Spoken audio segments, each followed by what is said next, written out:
Madam Speaker, as I stated in my reply to Parliamentary Question B803 at the sitting of 16th of October 2018, the report of the Fact-Finding Committee has been referred to the Independent Commission Against Corruption for further investigation, as recommended by the chairperson of the committee himself.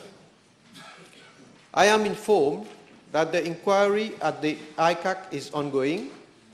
As the report of the Fact-Finding Committee is in the hands of the ICAC, I am advised that by virtue of Section 81 of the Prevention of Corruption Act, any inquiry carried out by the ICAC is subject to confidentiality provisions.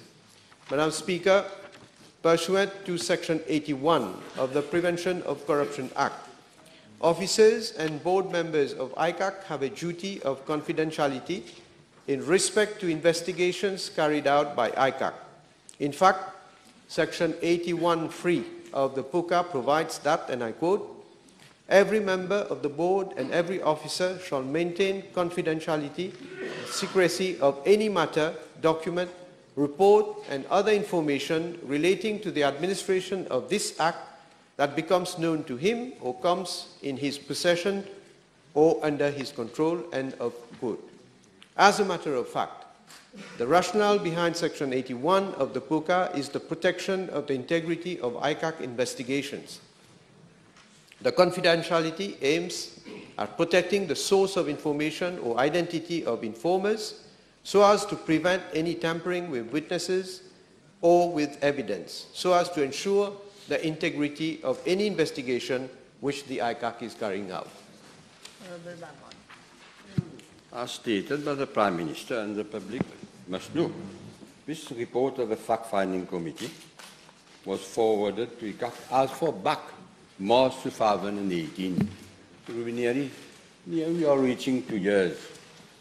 So can the Prime Minister at least agree that the ICAC is taking too much time to look into that particular case, and also that it is a member of Alliance MSMML which is involved in that particular case?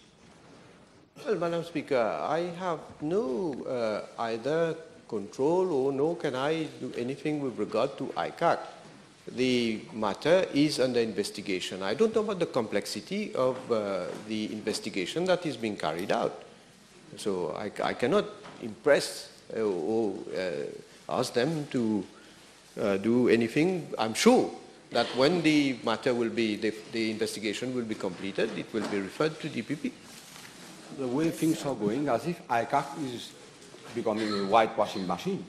So can the Prime Minister inform the House whether he could send the police to inquire whether ICAC has lost the key of the drawers where the file has been kept? Doesn't need any reply. But let me say one thing. Let me say one thing, the Honourable Member. You know, because he has been in the past, he has been insisting, and I'm surprised that he's not insisting. Why is the report not being tabled, not made public? Yes, you asked. Oh, you're coming. But let me... talking. As if I know what you're going to ask. So put your question, then I will answer. Yes. Put your question. I asked the Prime Minister whether by now, the last time he said no, he refused. By now, the report of the Fact-Finding Committee must come public. Most of that public money has been spent to produce this report. Yeah. And we had the statement of Honourable Snow in the House.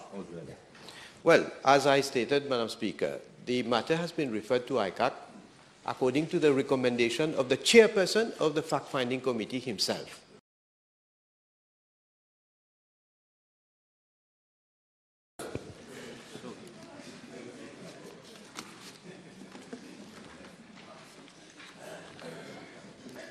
Madam Speaker, the House will recall that in his reply to Parliamentary Question B21 on 27th of March 2018, the Minister of Technology, Communication and Innovation informed the House that the report of the Fact-Finding Committee on the former director of the Independent Broadcasting Authority had been referred to the Independent Commission Against Corruption for further investigation. As a matter of fact, the fact-finding committee has indicated that its findings may potentially invite an inquiry to be conducted so as to determine whether there has been any breach of any provisions of the Prevention of Corruption Act. Hence, the referral of the matter to the Independent Commission of Corruption for further investigation.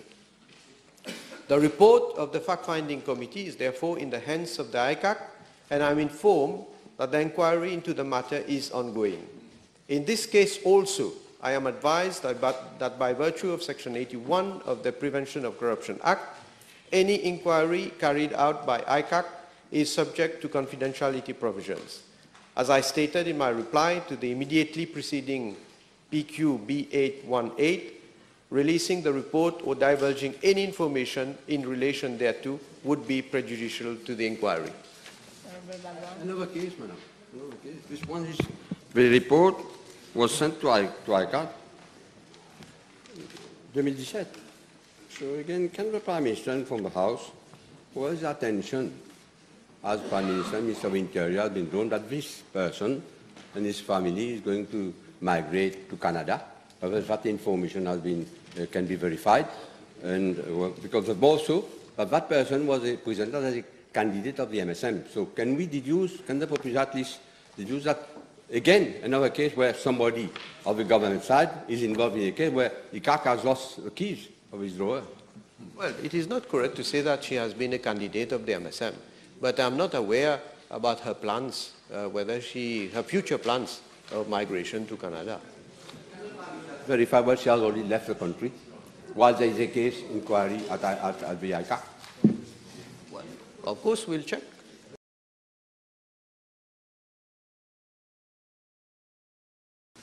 Which song, madam?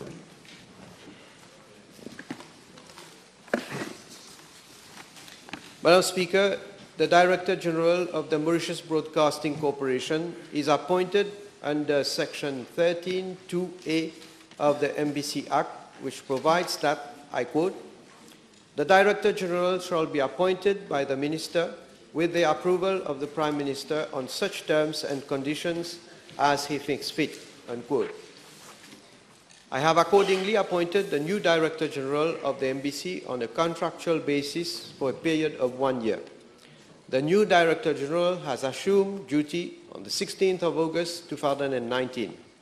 Madam Speaker, the new Director General is being paid the same salary as the former substantive Director General of the Corporation, that is 225,000 rupees per month. The other terms and conditions of his appointment, such as car benefits, traveling, leave, passage benefits, and gratuity, are as per the recommendations of the Pay Research Bureau. In regard to Part B of the question, I am informed that the former Acting Director General of the MBC tendered his resignation for personal reasons. Can the Prime Minister from the House, whether this new Director General was a former chairperson who publicly declared his loyalty to the MSM and the Prime Minister, which is his own doing, he gave that indication in an official function, whether this director is now working according to the provisions of the MBC Act with regard to neutrality of the MBC TV. Especially we are reaching the end of the mandate of this government. We are nearly in an electoral campaign. Can the Prime Minister confirm whether the MBC under the leadership of this new Director General is doing, is performing as per the provisions of the MBC Act? Well, I am not aware whether he has said that he is a supporter of the MSM. I have not seen that. Well, please. So many people who put hard on my book. but I can assure the honourable member that of course, the Director General will have to operate within the limits of the MBC Act. The Prime Minister, has the attention of the Prime Minister been drawn? Whether since the appointment of that person, that political agent, as far as I'm concerned, whether il y a une situation malsaine au niveau de la MBC qui perdure whether the Prime Minister has discussed the chairperson, the present chairperson of the MBC, with somebody from the Prime Minister, has been made aware and has discussed the matter with the Prime Minister with regard to la situation malsaine au niveau de la gestion des affaires depuis que M. Ramdani a été appointé directeur. Madam Speaker, I'm not aware of any situation malsaine.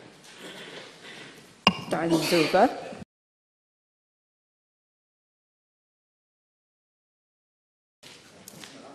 Can the Minister from the House, can we be provided with a figure with regard to that campaign? Throughout Ireland, how much did it cost, not only to local authorities, but and also to government? Because not a single day, when we go to the press, we see illegal dumpings. These are not fake news. As you can see with photograph, illegal dumping. So what does the minister intend to action to take with the local authorities or the central ministry with regards to follow up and also these cases of illegal dumpings, which are reported nearly every day in the press? Well, Madam Speaker, I must say that I don't have the exact figure how much has been spent, but I can say that for the mega national cleaning campaign, 10 million was spent for the said campaign, and we have spent 178,861,770 for the purchase of additional equipment. But I must say that when we talk about, cleaning and embellishment, it has a lot to do with a change in mindset also. So we are doing a lot of effort, so a lot of sensitization campaign across the country to sensitize the people, but it is not an easy task, Madam.